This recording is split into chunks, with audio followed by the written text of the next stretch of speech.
Hi friends, ఈరోజు సేమియా పాయసం చేద్దాం.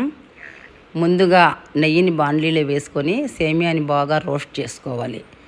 సేమియాని బాగా రోస్ట్ చేసుకున్న తర్వాత ఒక గిన్నెలో పక్కన పెట్టుకోవాలి. ఇప్పుడు అదే బాండ్లీలోనే ద్రాక్ష గోడంబిని బాగా వేయించుకొని పక్కన పెట్టుకోవాలి. ఒక పాత్రలో పాలను బాగా మరిగిన తర్వాత అందులో చక్కెరను కూడా వేయాలి. చక్కెర పాలు బాగా కరిగేటప్పుడు ఈ వేయించి పక్కన పెట్టుకున్న ద్రాక్ష గోడంబిని కూడా వేసేయాలి. అవి ఉడికేటప్పుడే కొంచెం ఇలాచీ పౌడరు, ఒక చిన్న చెక్క వేయాలి. వేసి బాగా మరలేటప్పుడు పాయసం కోసం సేమియాని ముందుగా వేయించి పెట్టుకున్నాం కదా, ఆ సేమియా వేసేసి 1 నిమిషం అయిన తర్వాత మూత పెట్టి స్టవ్ ఆఫ్ చేయాలి. ఒక 10 నిమిషాలకు పాయసం రెడీ. ఘుమఘుమలాడే వాసనతో మంచి రుచితో సేమియా పాయసం రెడీ.